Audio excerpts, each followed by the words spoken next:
We are live. What is up, fight nerds and dirty gamblers? You know the deal. I am Erik, and this is Erik Bets Fights. Thanks for coming in, y'all. It's Thursday night. It's time to get down on some big money bets. We got a few people in the chat already. Let's see who's in here. The return of two undisputed legends to big money bets. Patrick from Addicted to Combat. Thanks for coming in, Patrick. No, that was me. We don't need to talk about that one. Gabriel's in here. Got to stop watching KC versus Chargers. Cannot miss this breakdown. I've got the football game up over to my left here, so I'll be peeking up there. I'm not like a big football guy, but I do have a fantasy team this year, and I do have the Chargers quarterback to demonstrate how I'm not a big football guy. I have the Chargers quarterback on my team, on my fantasy team. I couldn't tell you his name, but I know that he's the quarterback for the Chargers and he's playing right now. And Daz popped in here as well. Good to see you, Daz. We had 4 viewers a second ago. We got 3 more. We'll have a few more popping in, I think. But yeah, thanks for being here, y'all. It's been a minute since I've done this show. I kind of took like 2 or 3 weeks off from doing content a little bit there, just kind of, taking a break, I guess, getting some stuff together. It gave me an opportunity to listen to more. I had a bunch of podcasts and breakdowns and stuff that I would listen to every week. And now that I'm like watching tape and making videos myself, I don't always have time to do that. So it was nice to actually just kind of sit back and listen to other people's hard work rather than putting in the work myself. But I did miss it, and I am glad to be back. And this show is always a lot of fun.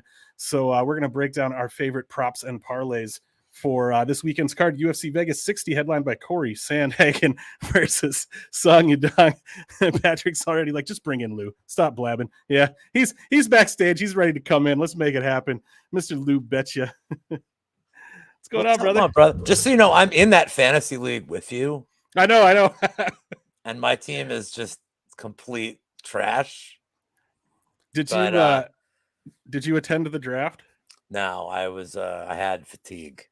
No, I suppose. See, that's my trick. I don't know anything about football, so when I play fantasy football, I don't attend the draft because I don't know who the players are anyway, so it doesn't matter. I'm just pissed they only had 1 kicker. I wanted like fucking 10 kickers.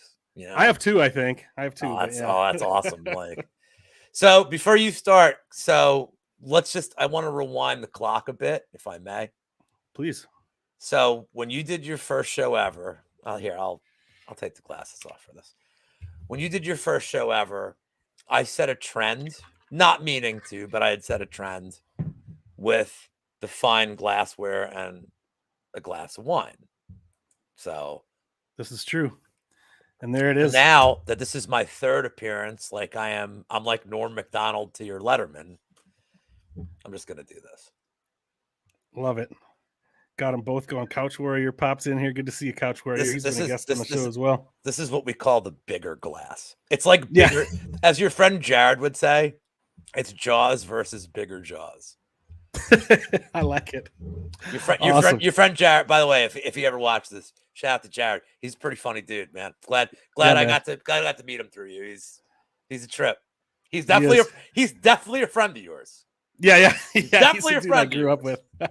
Cool. Awesome.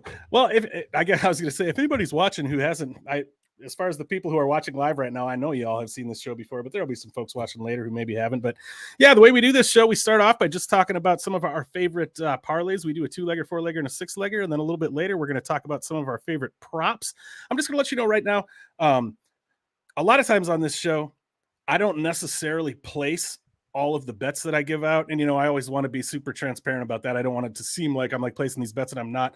So I usually, when I'm going through the props, I let you know, okay, I did actually place this one. I didn't place this one. Well, today, I think this is the first time, maybe not, but it might be the first time in the history of the show where I actually placed all of the prop bets I'm going to give out. Usually usually I type like a big list of props and then I pick my favorite ones. This time I didn't have to pick my favorite ones. I was just like, oh, I've actually bet these 6. So those are the ones we're going to use. So that works out all right. Yeah. And I think the parlays are going to be kind of cool because you did something a little bit different, Lou. So we won't have crossover in the parlays. So that'll be kind of cool. But let's go ahead and jump right into those. Why don't you start it off as the guest? Why don't you start off the 2-legger, Lou? Sure. So I already have as I told you before we went on the air, I have a 5-team round robin in of time props. I screwed up with the one. I wanted to put something else in. I'm not upset about the one that I got in. It's fine. But I'm playing all 6 for the sake of the show. So and the order I'm doing it for you is actually by ordering the card. So we're Okay, starting off with an incredibly lame Unlu like plus 147. Disgraceful. Disgraceful. The Van Camp Mata under 2.5. Just they're both kind of awful. I don't know what Van Camp's going to look like on the scale. He's going to be way bigger. I don't even think Mata's like not even a huge finisher if you look at his tape. But Van Camp's just I don't love what I see from Van Camp. I don't love his cardio. He does have some grappling though, so we'll see. And then a lot of people this week have claimed that Maria Agapova is like their dream woman. And I'm here to tell all you motherfucking bitches, back off. Guru, Tyler, Clint, it's coming. Like, look, fool. you were there first on that one, no doubt about it. Not only am I there first, I'm literally the kind of guy that is wired to be for her. Like, you guys would be done an hour and a dinner. You wouldn't make it out of the goddamn restaurant. Me and her, we'd be doing, foot stuff. We'd be fine. So that being said, Agapova, this fight is so linear. It's like, I get it. It's simple to break down. It's Roberson's going to take her down or Agapova's going to knock her out. And I want to point out that like the last fight with Agapova, nobody has mentioned this, but like Marina Moroz was fighting for Ukraine. This is like right after the war broke out. They had a very personal issue. She came in like a woman possessed. Like I had bet Agapova. I think she was like minus 130. She was a favorite. And the second that fight started, even before the fight started, like on the walkout, I'm like, all right, I crossed it off. I'm like, she's dead. So Agapova is kind of weird, but she's got some power. She's got some ground skills too. She's not helpless on the ground. But I think that it's pretty binary how it could play out. And I think somebody's getting dropped. I'd favor the Agapova side. I'm playing the under 2.5 here for the sake of the show. I favor the Agapova side because as bad as she's looked against people that are good at takedowns, I cannot get out of my head how bad Robertson looked against JJ Aldrich. She just could do nothing. And Aldrich doesn't have some kind of crazy striking where you have to be tentative. Aldrich's takedown defense is not historically great. It's not much better than Agapova's. And Agapova has more of the threat of the punches. So I lean Agapova side, but I think somebody gets finished here. Plus 147. Sorry. Back to you. I like it. Yeah. I agree with a lot of what you said. Yeah, I think both of those probably go under. And yeah, as far as the Robertson Agapova fight, I don't have a super strong lean in that one either way. But I think it's exactly like you said, Robertson. Yeah, she's good on the ground, but she's one of those classic situations where it's like, yeah, she's super slick once she gets you there, but she's not always necessarily able to get you there. And Agapova's, I think, going to be a lot bigger. I think she's going to be a lot stronger. I think she's going to have a physicality advantage. I think it's going to be tough probably for Robertson to haul her down there. Oh, she's got some physicality, all right. She sure does. Yeah. Don't at me, bro. Guru hitting on my girl. It's too late. He already did. I'll punch him in the face. Sorry, all right, Guru. Sorry, I like Guru. Sorry, man. Yeah, he's a good dude. All right, so for my two-legger, I just went with straight money lines for my parlays here, but I guess I say this almost every week that I do this show. I'm like, I had a hard time coming up with my parlays this week. Maybe that's always the case, but I went with, for my very first leg, I went with Cory Sandhagen at minus 180. Song Yadong, obviously he's dangerous. He's always live to find the KO here, but I just think, I think Cory Sandhagen, obviously he's a bigger guy. He's got a bigger reach. I think he's the trickier puzzle to solve. I think he's got the more varied striking game. I just think he's going to be the busier guy. He's going to be putting out more output, landing more. He's going to be the minute winner. Song Yadong certainly could. He's live to find that KO. He's also potentially live to create one of those situations where, even though Sandhagen is landing more, the only way I think that Song Yadong wins rounds here is by, maybe getting a knockdown here and there or landing something big to sort of negate the minutes that Sandhagen's winning. But overall, I like Sandhagen to either take it to a decision, or we don't really know what Song Yadong might look like once we get to rounds 4 and 5, so potentially even to find a finish. But I do like Sandhagen there. And then when I first made my list of fighters I was going to put in the parlay, I didn't want to put Joseph Pfeiffer in there because it seemed like too big of a price tag, but he's minus 440 for a reason. Alan Abadovsky obviously isn't very good. I'm not necessarily convinced that Joe Pfeiffer is super good either, but the guy's like, in the minus 450 to minus 500 range for a reason here. But why are they giving him Abadovsky too? Right. Yeah. It's clearly a setup fight, and that doesn't always work out for them. But there's every reason to believe, Amadovsky's only shot really is to land that, he's practically one of those dudes who like closes his eyes and swings like he's swinging a baseball bat. His only shot is to land that. What's Amadovsky against Ben Davis? Minus 130, minus and I love Ben. By the way, this is no knock on Ben. Like I think Ben's one of the coolest. Ben's one of the nicest dudes like to talk to. Shout out to my buddy Tommy Loppett in the chat, by the way. Tommy, I crush him. I mean Ben. I think Ben could kick his ass. Ben's younger, so like. So yeah, every reason to believe Amadovsky's here to ruin Monk's weeks doing like salary voodoo. Like that's why he's here. So that somebody could be priced 9,700 in DraftKings. That's right. Why Amadovsky is. What? So did they make Amadovsky's price like 100 lower than the lowest price usually is to make up for that? Well, Diaz. Well, like just to give you a perspective, like because I know you don't play. You can't play out there, right? Right. So Diaz last week was 6,600, which is the lowest you ever see. Like that's the scale. And so Amadovsky is $100 less than Diaz would have been against Khamzat Chimaev. Oh, wow. Okay. That's crazy. Put that into perspective. That Amadovsky is so bad that he is cheaper than the beating that Khamzat would have put on. And it's not even a matter of like the money line. It's a matter of like Diaz's ceiling for points last week was like 1. Like he lands a couple of strikes. I think Amadovsky actually has a higher ceiling in terms of like, could he land like 5 strikes and get like 2 points? I'm not saying his ceiling is like, but it's not good. Well, I mean, if he wins, he's going to score well because he's only got one way to win here. But I'm not going to lie. I'm not going to lie. As a dude I've been doing shows with for the last 7 months from the start of my YouTube career, whenever Monk gets a little bit triggered by like salary, it kind of makes me happy.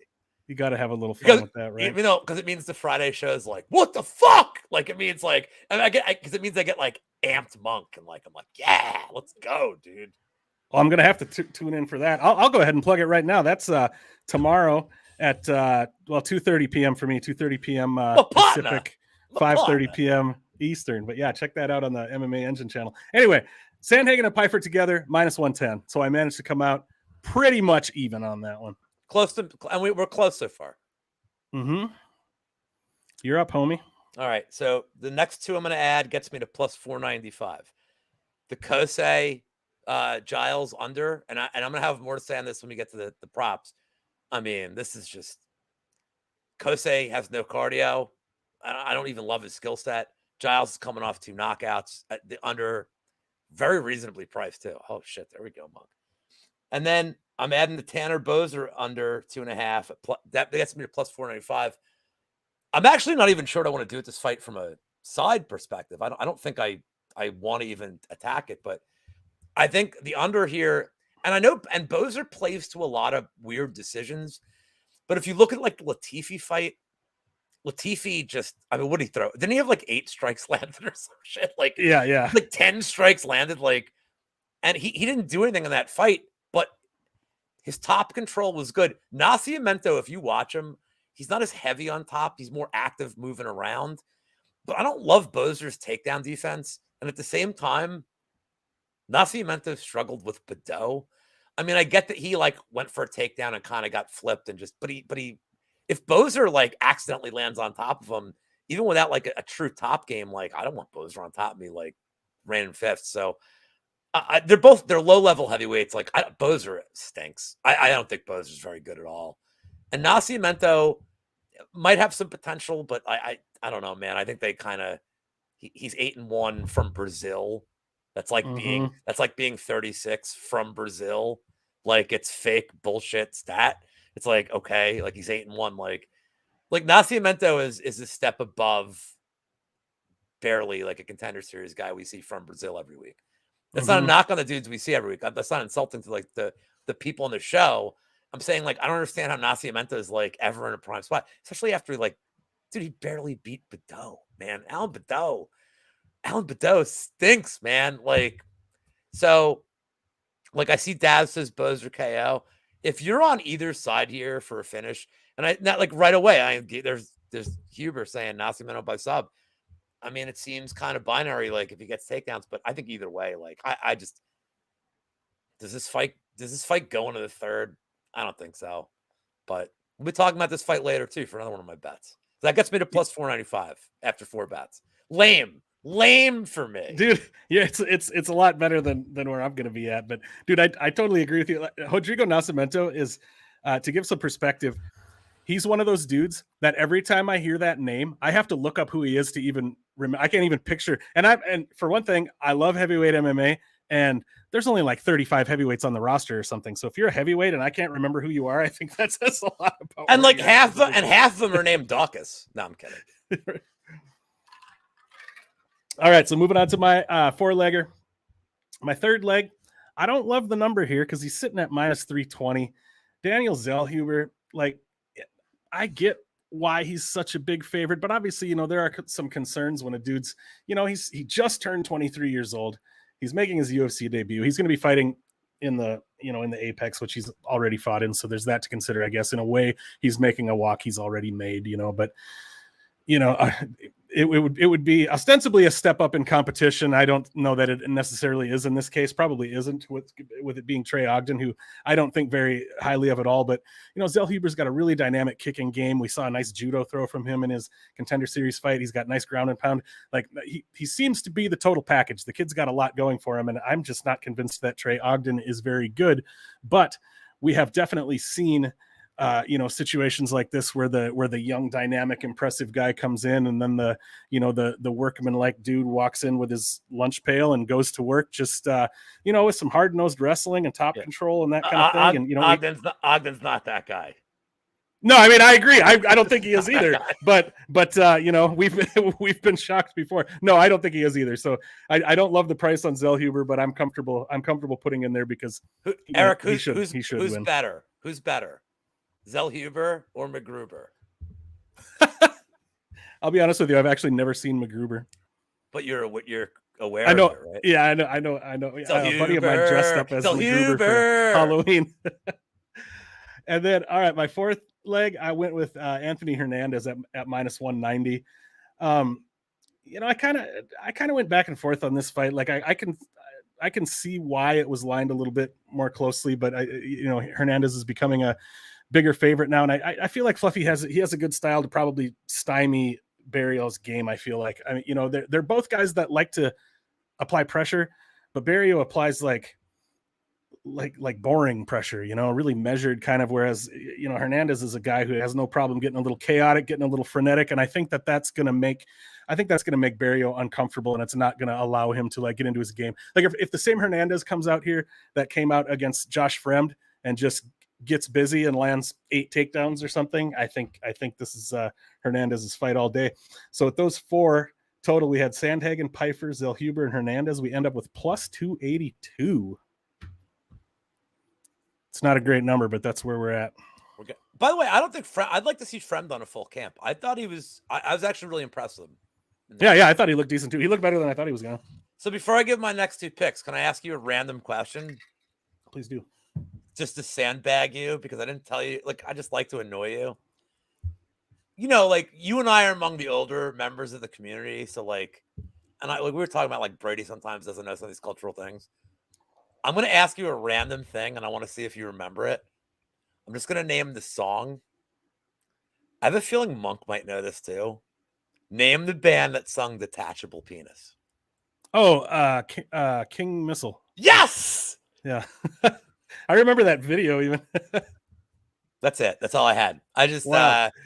There you go. So you can tag this and be like, hey, man, if you remember that song, Detachable Penis. Yeah, I bet you not too many people that we know, period, or in this MMA community would have been able to answer that one. So I'm feeling pretty good. Look, at the end of the show, do you remember the band Nada Surf? Yeah. At the end of the show, I want to tell a story about that, but I'll get to the bets because that's why people are here. But I want to tell the story about Nada Surf before we get off the air. I'll write it down. So to complete Nada 6-teamer, this gets me to plus 1299. Nice. So these are the other 2 unders that I like. So one is the Cheaty RoboCop under 2.5, and like this is the first I made this as a straight bet. I hopped in this early in the week. I was like, this line is crazy because if Rodriguez, we don't know. Rodriguez is such a wild card with his strategy. Could he go takedowns? Yes. Will he? I don't know. If he doesn't go to takedowns, he's liable to get knocked the F out, or he's liable to knock out Cheaty. He's got some power. If he goes to the ground, and I'm not like dismissing Cheaty's takedown defense. I think he's super underrated. His defense is Cheaty's experience level is crazy. Like he has fought a lot. And he's fought good competition. So his takedown defense is good. But Rodriguez is very live to get his back. And I think Cheaty's live to get like a ground and pound on the ground too. So I love all angles of this under. And then I'm not going to spend any time on this, the Pfeiffer under.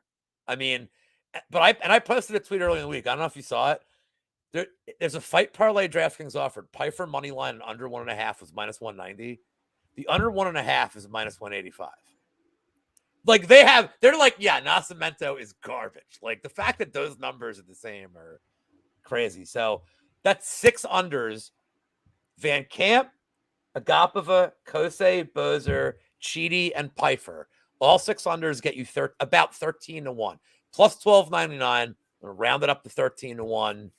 And then you get to root for violence. So that's where I'm at the 6-teamer. And that's the end of Lou being passive on this show. I love it. And you placed those all as a round robin, right? I placed 5 as a round robin. Oh. I actually threw $130 on the round robin. So $5 a bet, 26 bets. And it pays $691 if all of them hit. Nice. Yeah, that's badass. I like that. Yeah, and also now I just get to like as I get drunker in the night watching UFC, I'm just like, somebody hit somebody. And then like I don't have to care who wins, you know. That is a fun way to do it. All right, moving on to my 6-legger. I got some questionable shit going on here. They're all a little questionable, but this show is highly questionable. Don't sue us, ESPN. Oh, you don't know? Oh, you probably don't know what that show is. Never mind. I don't know anything about ESPN. They had a show called Highly Questionable with this guy Dan Lebitard, who's no longer on ESPN, and his dad, who is like 90-year-old Poppy. Like his name is Poppy, and he's just absolutely goddamn ridiculous. Like so funny. But the show is called Highly Questionable, so I figured they haven't been on the air. Now I can use that phrase and not get us sued. There you go. All right, so for my 5th leg, I don't love it. I don't love the price. I went with Trevin Giles. I think he should win here. Like, I mean, I think you already made this point. Like, Kosi is definitely live to find a round 1 KO here. If Trevin Giles fights smart, I think he should be able to survive that round 1. Relying on Trevin Giles to fight smart isn't something I like to be in the business of doing, but I think he can survive here. And if he survives round 1, he should be able to take over. It's reasonable to assume that Kosi, especially after, he had fought 8 fights in a row in which he had finished his opponent in the first round. So he literally didn't know anything else, So and where were those fights? Probably in his backyard. Yeah, I don't know. They were Alaska FC. Were they Alaska FC? So yeah, they were against nobody. I haven't looked it up. Well, his brother fought there. I'm guessing like that's where they were. You're probably right. And so, but maybe it's reasonable to assume, like, so he did come out in his UFC debut and pretty much fight that same way, but maybe he's figured out that that's not going to work and he needs to sort of conserve his energy and kind of take a different approach here. But, I guess I'll believe that when I see it. So, yeah, I don't love the idea of, 2-1 on Trevin Giles, but I threw him in there because I didn't know what else to put in there. And then I went with a small dog, actually, for the 6th leg. I went with Gregory Rodriguez. We talked about this one a little bit already, too, but like, I really do feel like if you could trust Rodriguez to, put on the singlet and come out looking to grapple here, I think he would, it'd be reasonable to favor him not massively, but moderately to reasonably heavily, I think. So yeah, if RoboCop comes out here and does what RoboCop can and should do, I think he should be able to win this fight, and he happens to be a small dog right now. So I like the little bump you get by throwing him in there. So to recap all of them, we're looking at Sandhagen, Pfeiffer, Zellhuber, Hernandez, Giles, and Rodriguez, and we end up with plus 1074. Excellent. Very nice. Yeah, I can live with that. Are we on to the straight bets? Yeah, man, let's do it. Yeah, the second part of the show, folks, it's called Highly Improbable. We are going to give you our 6 favorite prop bets for the card, each of us. We're going to start with the one that has the smallest payout, and then work up to the big dogs at the end. We'll give you some crazy numbers at the end there, but why don't you go ahead and kick it off, Lou? What's your first one? Well, I know we're supposed to go in order. Nah, let's start. Just even if you don't, that's all right, but save a crazy one for the end. Well, no, what I was going to say is, I have 3 that are about the same price, but I have to lead off this one because of what you just said. One of my props at plus 900 is the Kosei round 1 KO. Mm-hmm. Now I want to make this clear. I think Giles probably 4 out of 5 times wins the fight. But there's 2 things that I like about this prop. Well, 3 things. The price is crazy, but Kosei, I think like if you watch his tape, like he's just going to go forward. Like his win condition is round 1 KO. You talked about how that's all he knows. But that's all he's going to go for. And Giles is coming off getting knocked out twice. Now, I'll say this about Giles. Like, I've mentioned this plenty of times. I think Clint mentions this too. Like, there's a couple people that like get this thing. You never want to see a dude who's knocked out fight within 6 months. Like that's the gap that you really need to recover. So Giles, both of his knockouts were within a 4-month span. The Morales one was. And Morales is like looking all right, but Morales, took 3 rounds last time, and he took about 2 minutes to knock Giles out. Also, can we talk about the fact that cops are not doing well in the UFC? Like, yes, please. Like, can we have a stat on this? Like, Officer Dawkins, Officer Giles, like, what's going on, man? Like, I'm not getting political here. It's like, all right, you just became a cop. Like, I would think your stats are good. Like, I guess like these guys don't have enough parking tickets. I don't fucking. Isn't Officer Giles off the force now? I don't fucking know, but like, I think I heard that he finally went to training full time, but I could be wrong about that. So at 9-1 for what I think is Koska's actual win condition, because this thing gets out of the first round, he's dead, like he's done. In fact, I would live bet Giles like after round 1. Like, yep, if Kosei has a good round, Giles may be plus 200. I'd hammer that. Like, but I think at 9-1, I think, I'll say 2 out of 9 times Kosei blasts him in the first round after being knocked out twice his last 2 fights. Like, there's a psychological issue going on there. So Kosei round 1 to me, again, I don't know that he wins the fight, but literally if he's going to win the fight, to me, the plus 900 is his money line. Yeah, I don't disagree with that. Yeah. So. And your breakdown there and what you said, that's pretty much what I said in my breakdown video this week is like, you can bet Louis Kosei by KO in round 1. And if that doesn't happen, you just hammer Giles live going into round 2. Yeah. I think that's the perfect way to approach it. And when I first made my list of props here, and then I just picked the 6 that I'm actually playing, but I have other ones on here. Kosei by KO in round 1 is one of the ones that I do have on my list here. Did you consider them first? I considered some, and then there were a few that I decided to actually bet. Yes, that is. Like for anybody watching, before you bet a prop, consider it. Then maybe bet it. That's the correct order of steps. If only there was a show on the YouTube where people could consider and then maybe bet props. Write that down. Don't forget that. That's a good idea. Yeah, Narco, what's up, bro? You just give out props. I tell people to consider them. I'm very courteous. That is nice. Narco knows I am like he's never gonna watch this, but like he knows me and him talk. He knows. He knows I'm being. Narco hates me. He fucking hates me. He doesn't, but he kind of does. Like I could see that. He doesn't hate me. He hates what I am. He's like, who the fuck is this guy? And then I'm like, hey, you want to play poker, brah?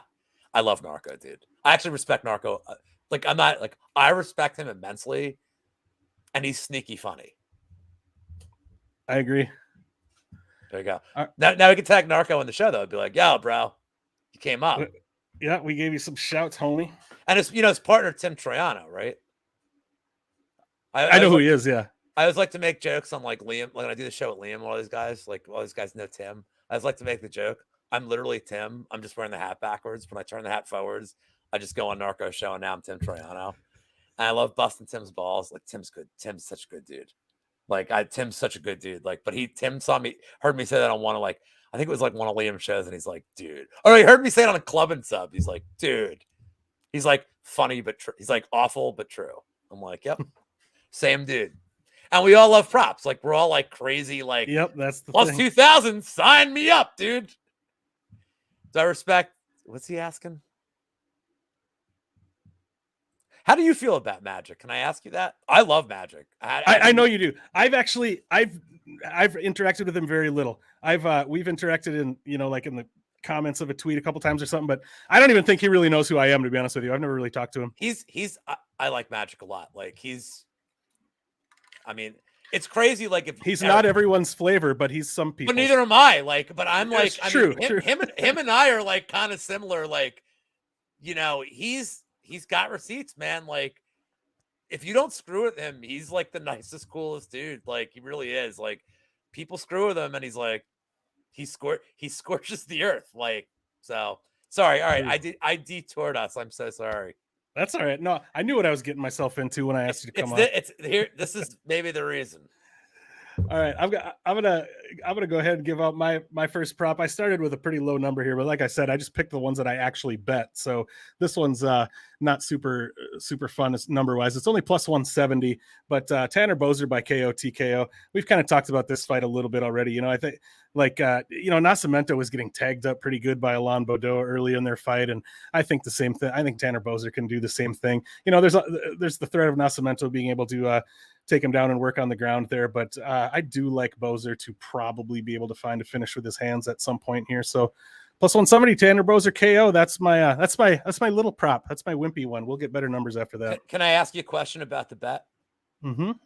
What do you think about Boser round 2 or round 3? Like, do you think it's a smash spot for Boser, or do you think it takes a little bit of time? I would lean more toward round 2, I think, yeah, or even round 3. But yeah, I was actually potentially thinking about betting Boser round 2, but I haven't looked at that yet. But yeah, I'm kind of thinking around there maybe. All right.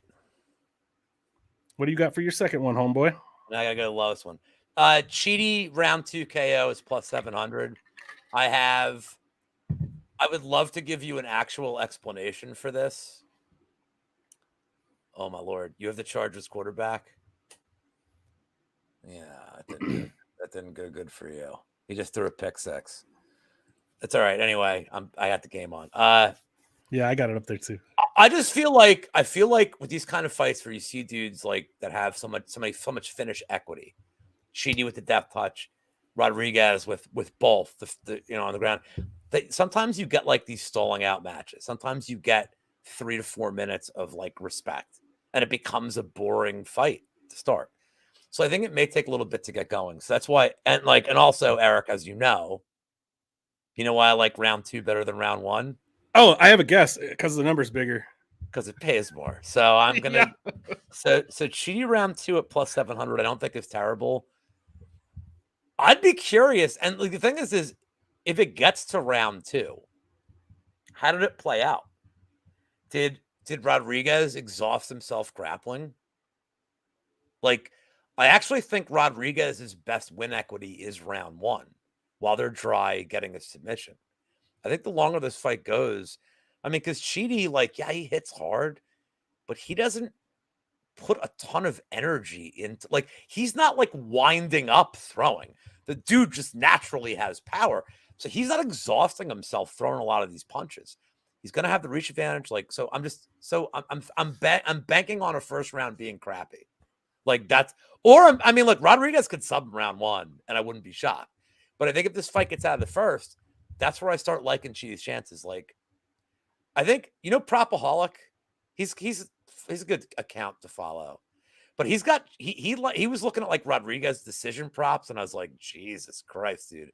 You want to clench your butthole for 15 minutes with this fight? Like, dude, more power to you, but like, yikes, dude. Right. Yeah. I mean, that's what I'm thinking too. I mean, Gabriel, we were talking about this. Like, he has a path. I mean, we have Aspen Ladd on this card too. Like, dude, if they had a kid, I would never bet on that kid. Like, to fight. I mean, if the kid was like an accountant or like a mechanical engineer, that's, I don't know, fine. But like, as a fighter, I'd be like, they are born with the worst fight IQ that has ever existed. I love what you said about Chidi. That's actually like one of the main things that I really notice in strikers, and that finds its way into my notes all the time when I'm watching tape, is a fighter who is able to produce really good power without really loading up or sitting down hard on their punches. They've just, whether it's natural ability or whether it's, just technique they've developed, that they're able to just really produce a lot of power without telegraphing it and loading up on it. I love that. Where the heck did we end up? I forgot where we were. You're up. I'm up on my. I gave my second one. That's right. Okay, my second one. And like I said, I did play all of these this week, so this is another one I played. I actually played two different ones here. At plus 400, Cameron Van Camp by sub. And then after I placed that, I ended up putting a tiny little sprinkle on Cameron Van Camp by TKO at plus 650 as well. When I did the tape on Van Camp before his UFC debut against Andre Fialho, I was like, I don't think this guy is UFC caliber. I don't think this guy is very good. I still don't think he's very good. But he showed me more in the Fialho fight. Even though he got finished in round one, he showed me more in that fight that I expected to see from him, to be honest with you. So I guess I do think a little bit more highly of him after that performance. I still don't think he's fantastic, but I don't necessarily think Mota's fantastic either. There are concerns with, obviously Van Camp, he doesn't have the greatest striking defense. He can get caught. We saw that happen. Mota could catch him. But, kind of like we were just saying about Rodriguez and Chidi, if Van Camp comes out here, I don't think he shot a single takedown against Fialho, which was concerning.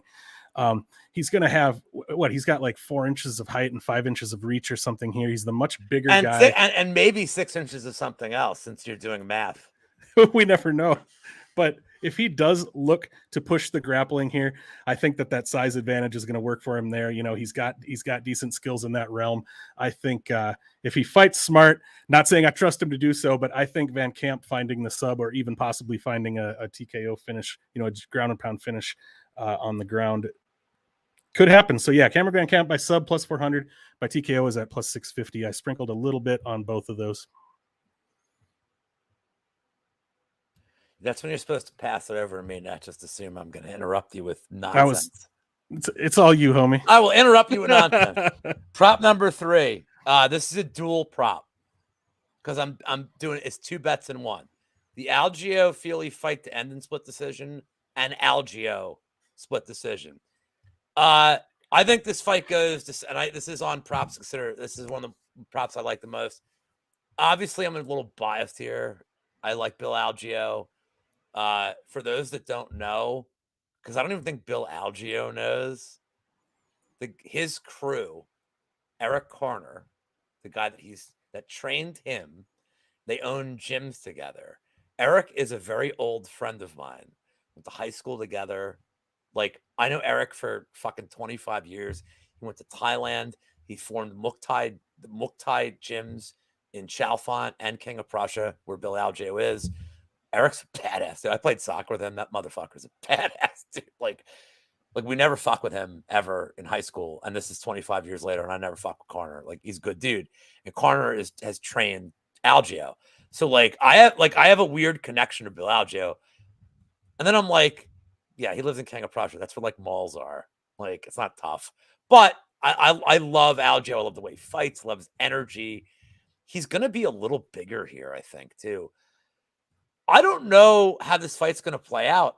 If Feely goes the takedown route, which he could, it's not like he's so effective at it. And honestly, Algeo is willing to get taken down. He'll lose minutes. I think Algeo wins the 3rd round of this fight, no matter what the hell happens. I think his cardio is so good. And he's a dog, man. But then it comes down to these weird rounds. Algeo just loses minutes because it's kind of how he fights. But he may just land the bigger shots. I almost think round 1's Feely, round 3's Algeo, and then you get this weird, how does round 2 go? So Give me the split decision at plus 400. It's pretty reasonable for a fight that I think is going decision, honestly, 19 out of 20 times, because they're both pretty durable. Look, let's take the Brito fight out of the equation, because Algeo doesn't fight like Brito does. Like, Algeo doesn't have that weapon. And I was on the Brito round 1 KO too. Like, Me too. I loved it, dude. I'm like, man, and like, look, and Brito fought Algeo, and like Brito fucked him up in the first round, and Algeo just fought and fought and fought. MMA math does not work here, because like all three of them fight so differently. Like, I think there was that one circle we had recently. It was like Chirico, Al Hassan, and Buckley. It's like, yeah, but all three of you fight like fucking psychos trying to KO somebody. So like the math kind of checks out there. But here it's like you have Algeo, who's like, I don't even know how to describe his style. It's like he's like drunken kung fu math. He's like Keith Jardine. Like, he's the closest thing we have to Keith Jardine in the UFC. You have Feely, who's like kind of smooth, and then you have Brito, who's like just the dude in the opening of Kickboxer that's kicking a post that like fucks up Van Damme's brother. You know what I'm talking about too, right? Tong Po. Yeah, he's Tong Po, dude. Yeah. I don't have to say that, but like, you know. But I just feel like they're both durable. This is gonna go the distance, and like Feely's a better minute winner, but I don't think he wins the third. So like, I see Tommy saying Algeo sub. I don't know, man. Like, he did like, I don't know, man. Algeo's kind of like Erik. All right, we're here for comedy. So, you know who Milton Berle is, right? Yeah. Do you know what they used to say about Milton Berle in the bathroom? Do you know that? I'll keep it. I'll keep it so you don't get thrown off the air. You know what they used to say about him? No.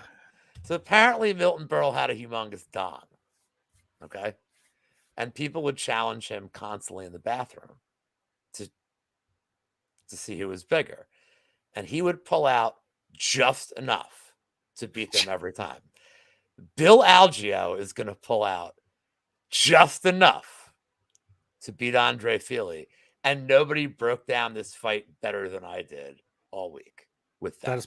That's perfect. And I don't have access to those fight ends by split decision props, by dongage. I think it's a perfect fight to bet that. I love it. This is by the way, can I just say that I know Pat wrote something nice in chat. Let me put this. I broke Pat right now. He's gonna send me something. I'm telling you right now, I just broke Patrick. He's sitting in his home like, he's like, why would I make a video ever again? I'm never. What am I doing with my life? I fucking broke Patrick. He's gonna send me a message like, I hate you, I love you, and I hate you. I broke him. I broke this fool. My dude, Pat. I broke Pat. Is it true, Patrick? Are you broken? He knows. He don't have to admit it. I broke him. He's losing his mind right now. He's like, how does Lou have, like, why do people watch Lou? Like, also, what am I doing? Yep, he's done for. He's done. He's retired. I broke him. Somebody had to do it. Well, when you're carved from Mount Olympus, like this fucking motherfucker. Good stuff. So yeah, it's your pick. Yeah, we've kind of already talked about this one a little bit. My third one is coming in at plus 500, RoboCop by sub. I think I put 0.2 units on that.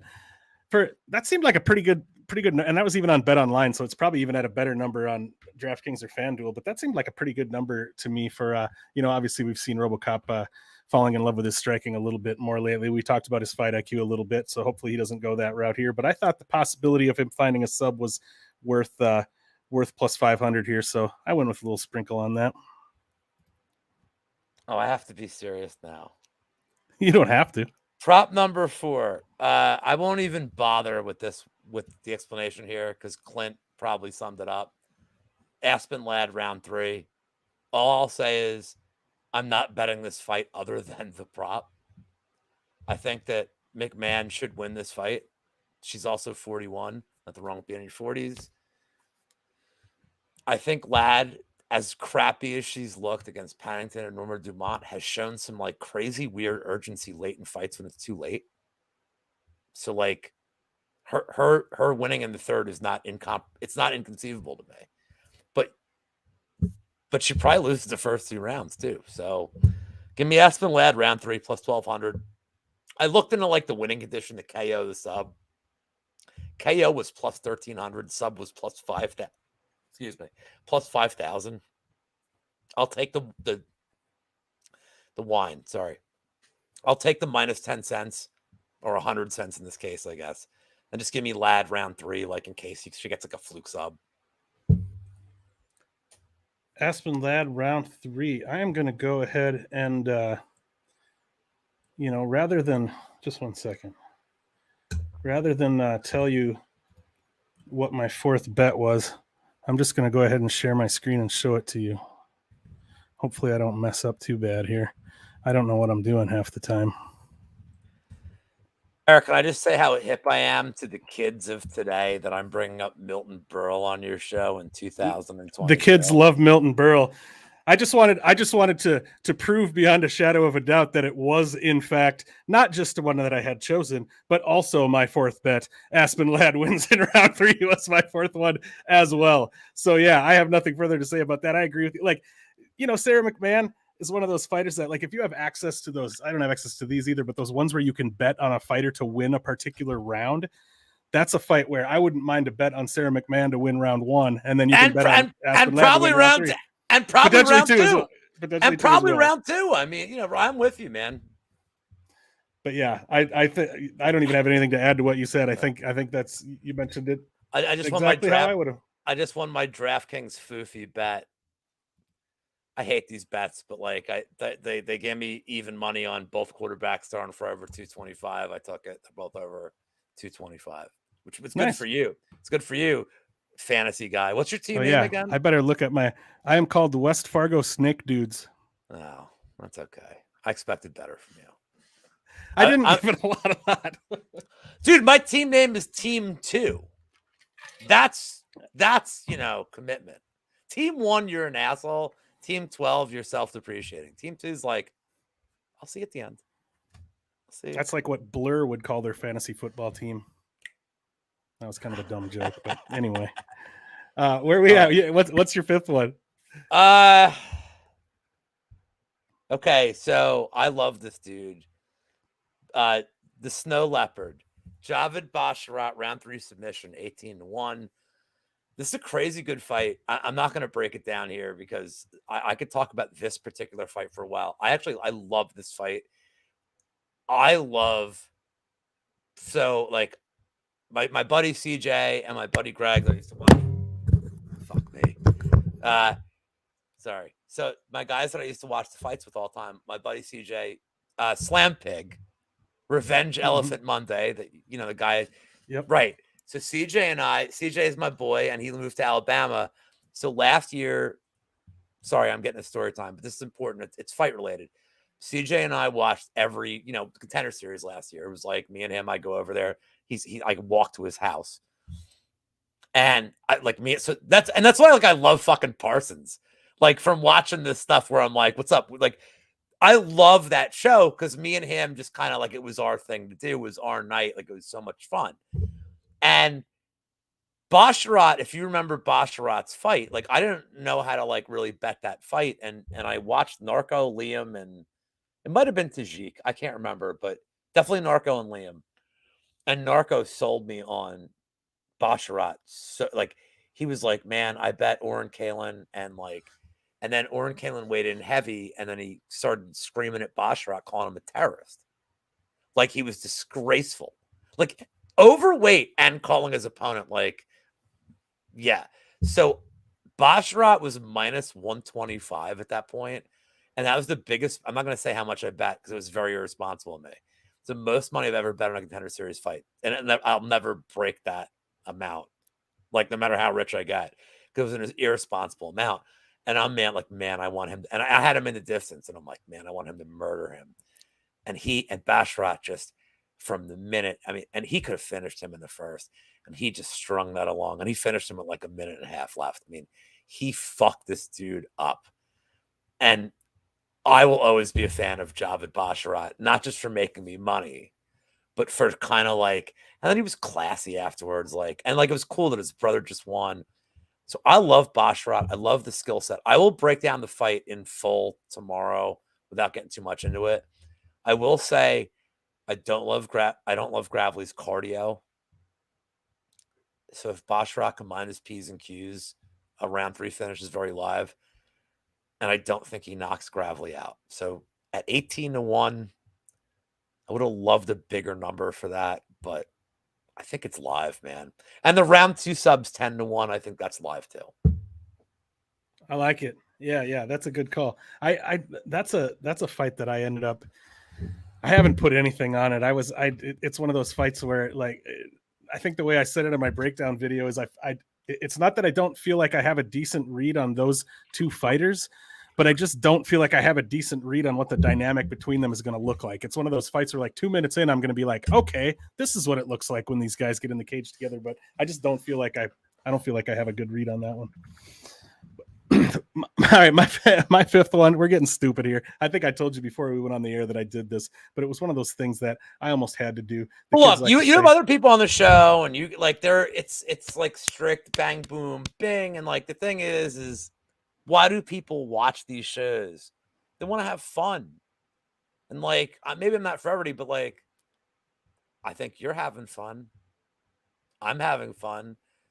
My wine bottle is getting used like there's 10 people watching. They would have left if they weren't having fun, right? I know, but like you're gonna get a lot of overnights because we're gonna do the football games on right now. Like so, like all the dudes that would usually watch the show are like, oh, I need like 9 more yards from 17 players to win $63. So like those guys they'll watch it. 10's good though. 10's the most I've ever had is 20. And 10 people watching is actually a lot for this show. So I'm happy with that. So thank you to the 10 of you who are here right now. I appreciate it. But, my fifth one, I got stupid here. I did it like, as the kids say, for the culture, but I had to put 0.1 unit on Alan Amadovsky by KO in round 1 because it is at plus 2,500. That's a round 3 number. And we're getting it on. Is it likely to happen? No, but it's literally his entire win condition. Kind of like you said about Louis Cosi. I got Alan Amadovsky's money line at plus 2,500 is essentially what I did. He's still a debuting fighter in the UFC. Yeah. I get it. So there you go. Yeah. Probably not going to happen, but it's going to make watching that first round a whole lot of fun for me anyway. So that's all I got to say about that one. It's all you, Lou.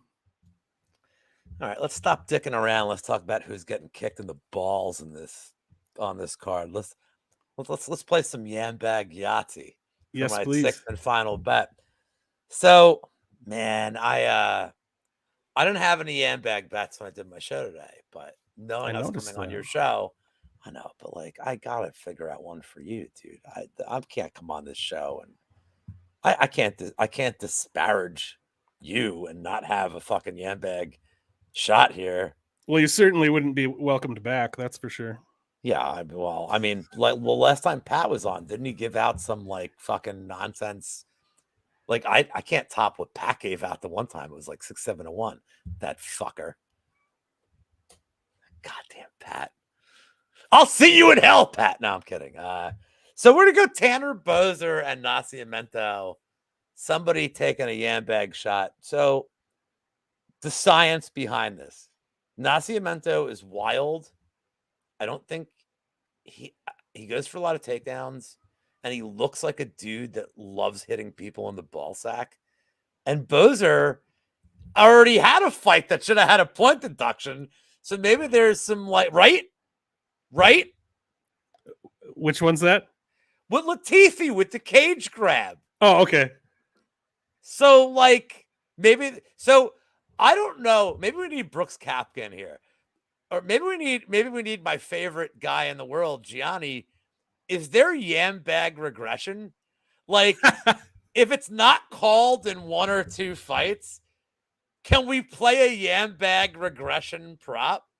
I think that seems fair. Can I go 1 for 1 in featured Yambag bouts this week? I don't know. but I'm gonna go Bozer Nascimento as the Yam Bag special. And for those of you that have never watched anything that I've done or Erik's done, A, shame on you, and B, welcome.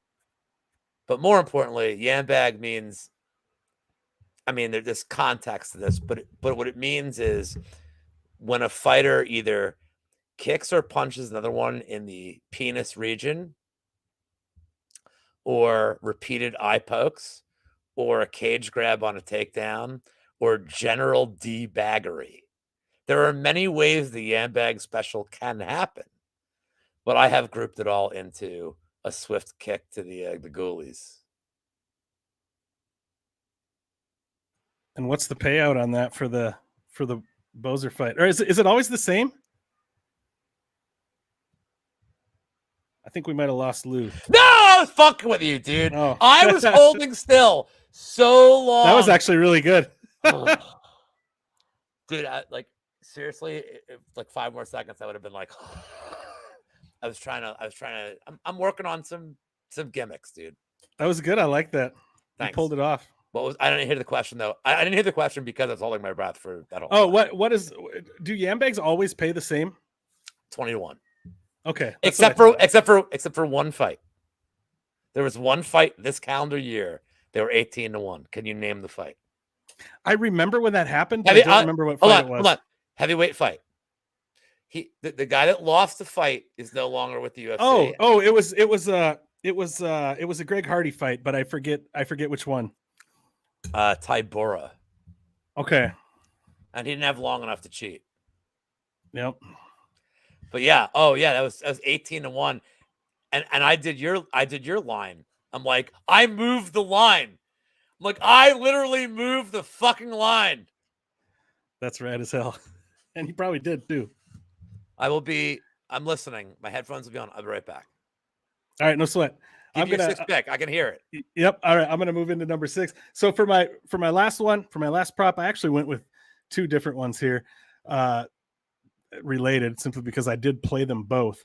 But they pay, we always save the best for last here. They pay plus 4,000 and plus 5,000. I put 1 unit on each of them. I can hear my cat meowing his ass off. He's trying to come in, but we're almost done here. So we're just going to go ahead and finish it up. At plus 4,000 and plus 5,000, Cory Sandhagen by sub round 4 is plus 4,000. Cory Sandhagen by sub round 5 is plus 5,000.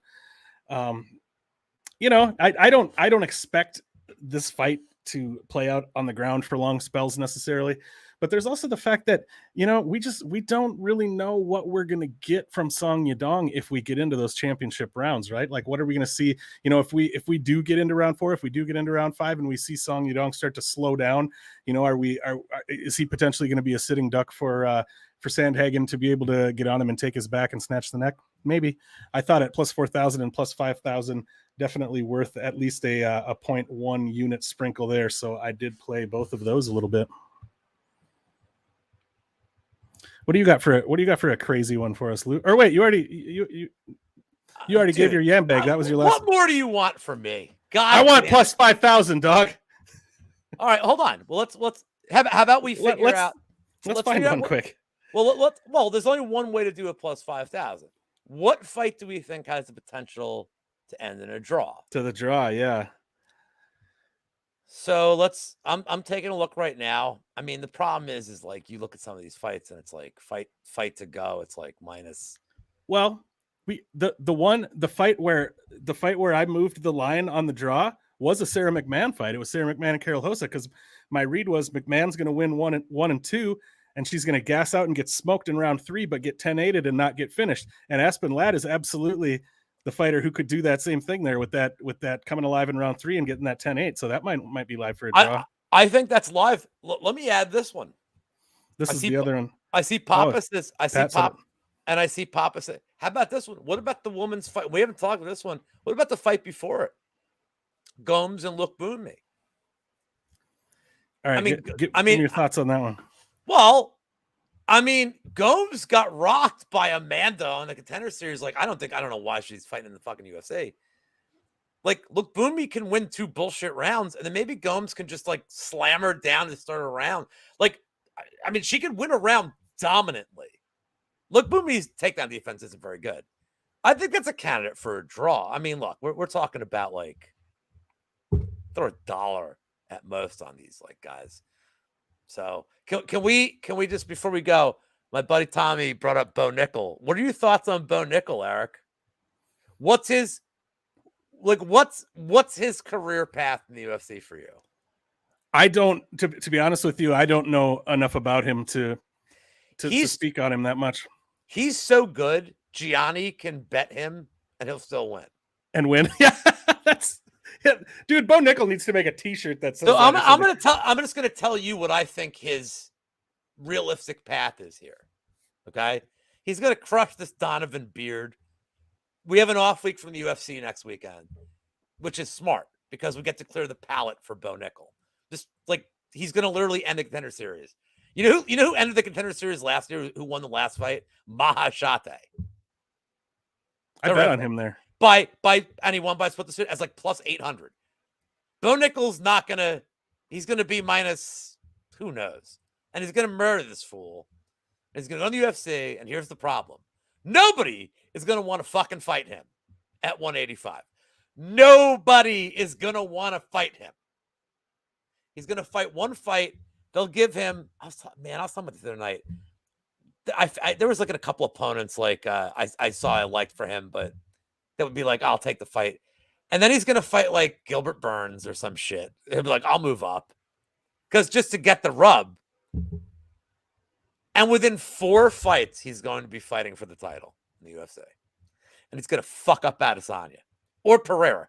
I mean, either one. He is going to destroy these people. And I'm telling you this right now, Bo Nickel against Khamzat, like 18 months from now, that is the fight. That will be the biggest money fight they can do. Because Khamzat's not going to lose by that point. And maybe he could, and he should be fighting at 185. Like we can, right? Khamzat shouldn't be fighting at 170. As soon as you said nobody's going to want to fight Bo Nickel at 185, Khamzat was the first guy I thought of. So, yeah, he's the first guy that popped into my head. So Khamzat wins the belt. Here comes Bo Nickel. And, like, I'm not a Colby guy. Colby comes out to Kurt Angle's music. I think Bo Nickel should come out to I am a real American. Fight for your rights as every American. That's Rick Derringer wrote that song, by the way. I think he should get the rights to Real American by Hulk Hogan. Come out against Khamzat. As Gorilla Monsoon would have said back in the day, they would be literally exploding from the rafters. Bo Nickel against Khamzat 18 months from now, maybe 2 years from now, as like the biggest fight they can ever have. Like that is literally going to be the best fight they can ever offer. I honest to God believe it. It's going to be fun to watch this play out. And do you think Adesanya is going to hold up to either Khamzat or Nickel, a guy that cannot wrestle? And Pereira, same thing. This is just the sport, like, right? Yeah, it's just any of those matchups that you just mentioned are nightmare matchups for either Izzy or Pereira to fight somebody with wrestling skills like that who will have the tenacity and the cardio and the will to just push that wrestling. Yeah, that's problematic for sure. Okay, so I'm looking at this Donovan Beard guy right now. The 2 fights ago, he lost to somebody who was 3-0. Yeah. He's never fought. The best record that he's fought is 7-6. He's fought 3 people who are 0-0. Okay, so straight up for real, like, there are no lines out on this yet? Or no, but I can channel Norm and give you my breakdown of Donovan Beard. And that is it going to be bigger than Chase Sherman versus King Kong when it was minus 2,500 or whatever? His last fight was his last fight on the Contender Series. He did. But as Norm Macdonald would have said it, he's a guy and he's still a guy and he's a guy. That'll be his breakdown of the fight. That's true. I can't He's argue with he's this. a guy. He's definitely a guy, and he's still a guy, and he's a guy. It will be And he's interesting gonna to see how that's lined. and he's gonna die. And you know what? And you know, maybe and Gianni's gonna bet the over 1.5 because regression. And he's gonna win in like fucking 7 seconds. Like, because Bo Nickel is like a destroyer of worlds, dude. I'm telling you, Eric. This is Brock Lesnar. This is literally Brock Lesnar at 185. This is how good. Micah Parsons is going to be the MVP defensively of the NFL. Micah Parsons is an absolute badass. Tommy knows, Penn State guy. Micah Parsons is one of the most elite athletes on the planet. Bo Nickel in their wrestling room has just chucked this dude. He's 270. Micah Parsons is a huge dude. Bo Nickel just chucks him. No problem when they wrestle. Multiple times, Bo Nickel has just told him. Dude, I'm telling you, man. I am telling you, this dude is so good, man. Like, honestly, if he fought Adesanya in 3 months, he might be plus 250 with 3 pro fights. That's how people are like, they know, dude. Right. He's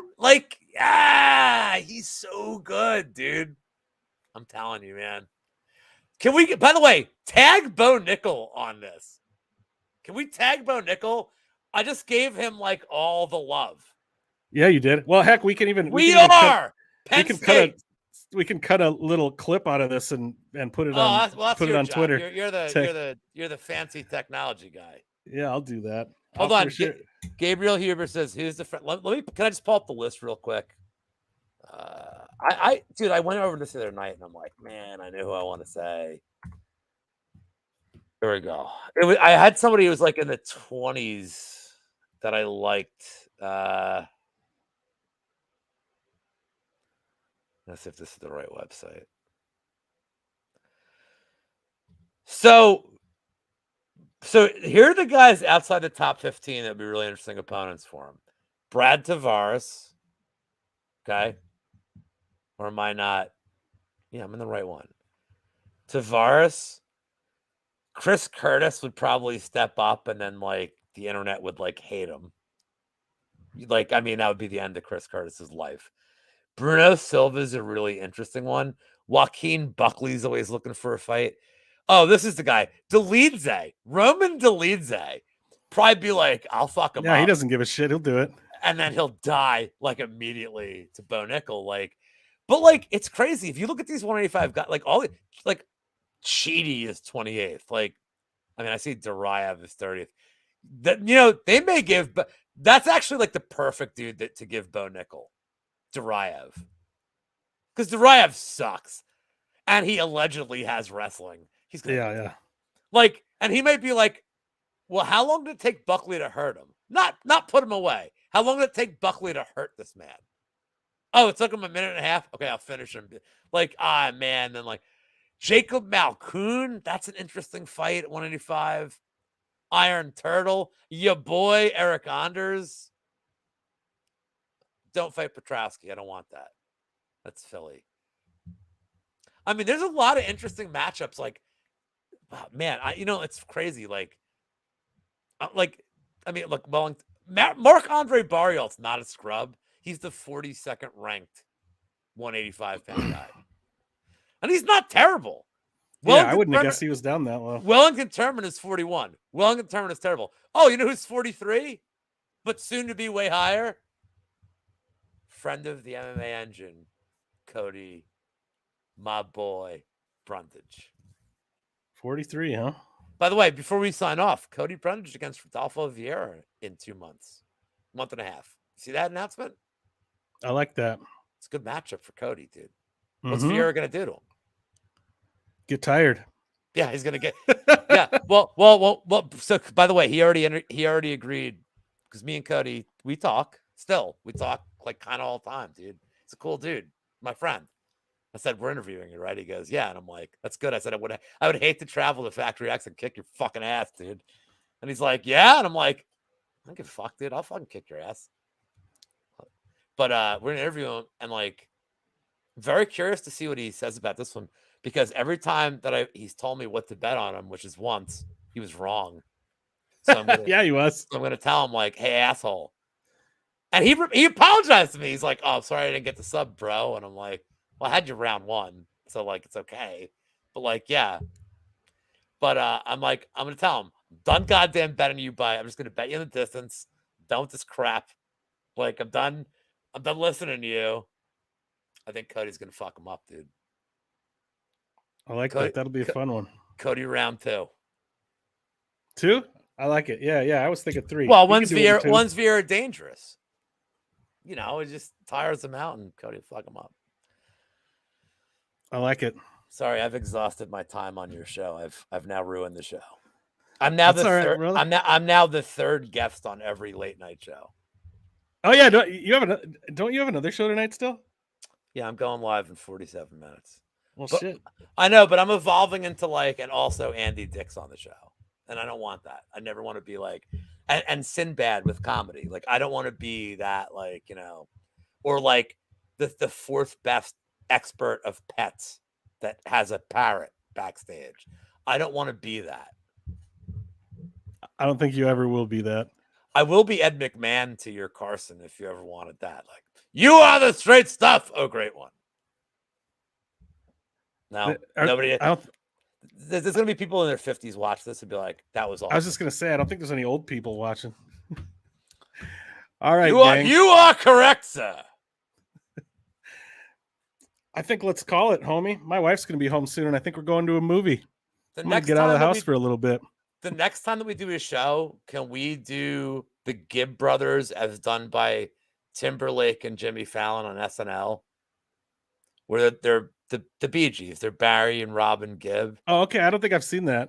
You can be but you should definitely watch. Like, I'm not a big Fallon guy, but like, it's pretty funny. But you should you could be Barry Gibb. I'm from the streets of Australia. I'm from the top of the streets. And I can be the quiet one. Yeah, yes, sir. I could play the quiet guy here. We could sing our guests.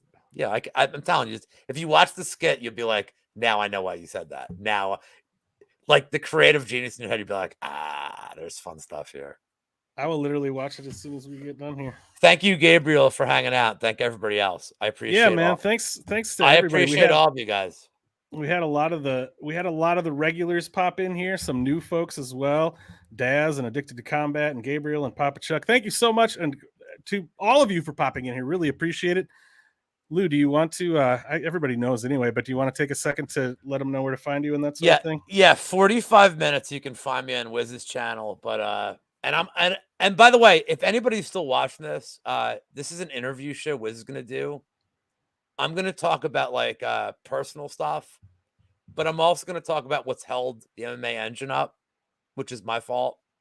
I'm talking about the company, talking about real life stuff. And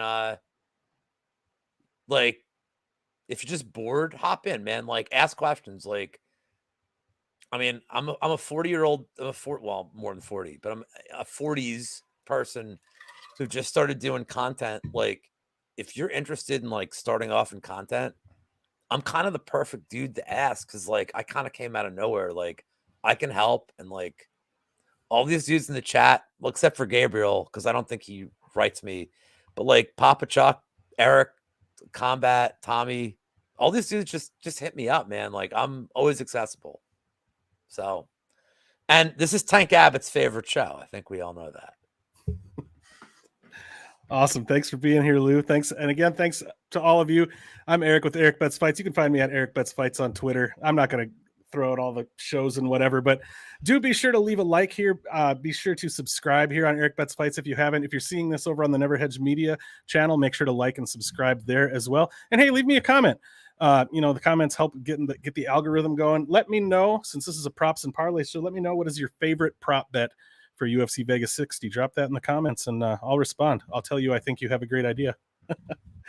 All right. Have a great night, everybody. Thanks so much for being here. Thanks so much to you, Lou. And we'll talk to you all next time. Take care.